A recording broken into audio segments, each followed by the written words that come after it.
আপনারা আমাকে বিষয় ভাগ করেছেন বীর ভক্ত সাধকের শিরোমণি রাজা চন্দ্রধর। এই চন্দ্রধর কাহাকে বলি? চন্দ্র শব্দের সাতটা, পিতৃধর ব্রহ্ম বস্তু।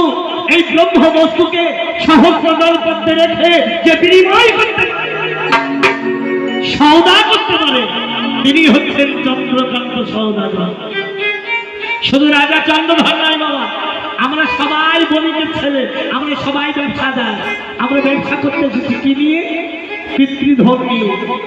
এই ব্যবসা সবাই তো লাভালাভ করতে পারে না। যারা গুরু ধরে ব্যবসা করেছে তাদের কোনোদিন মালমাটি পুঁজি হারা হয় না। আর যারা গুরু ধরে ব্যবসা না করে তাদের হরে কৃষ্ণ হরিবল হয়ে। আমার পিতার নামে কোটিশ্বর, লক্ষ্য করবেন।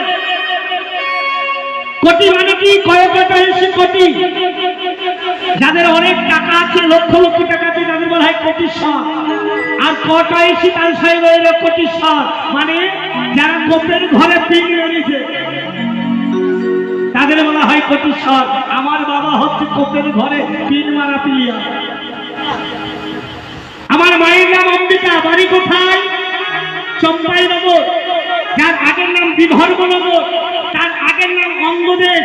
যে অঙ্গদেশের সম্রাট দুর্যোধন কর্ণকে যুবরাজ ঘোষণা করেছিলেন, সেই দেশের গান বাংলা সাহিত্যের ইতিহাসের গান, যাকে লোক সংস্কৃতি বলা হয়।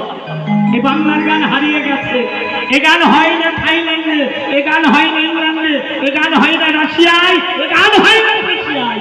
কবি বলেন এ গান কোথায় হয়? কবি বলেন এ গান হয় মহামান্য জন আদালতে। আর জন আদালতে আপনারা হাকিম, আর আমরা দুটি দল, দুটি সরকার, আমরা উকিল। আমরা যতই হইচই করি আপনাদের হাকিমের ভূমিকা নিতে হবে, নীরবতা পালন করতে হবে, রায় ঘোষণা করবে না। কবি বলেন এ গান হয় না জজ কোর্টে, এ গান হয় না হাইকোর্টে, এ গান হয় মহামান্য জন আদালতে। তাই এ গান গাইতে হলে অনেক ভাব, অনেক ভাষা, জল্পনা কল্পনা, আধ্যাত্মবাদ প্রয়োজন। সেগুলো অধম গৌতমের ভিতরে নাই। চলার পথে বলার পথে যদি ভুল ত্রুটি করি, সকল কৃষ্ণ অনুরাগী, গৌর অনুরাগী, সত্য ভক্ত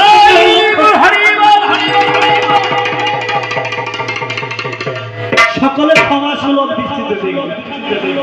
কাল আমি কোথায় ছিলাম, কোথায় এলাম আপনাদের জানান। এই মনসামণ্ডল কাব্য 22 জন কবি মিলে একটা গ্রন্থ রচনা করেছেন, যার নাম 22 কবি পদ্মাপুরাণ। সেই কবিতা একজন ধোয়া দিয়েছিলেন 22 কবিতে দ্বিতীয় বংশীদার। তিনার ধোয়াকে লক্ষ্য করে সূত্রপাত করব। জানি না তার মতো হবে কি জানি না, তবু তিনার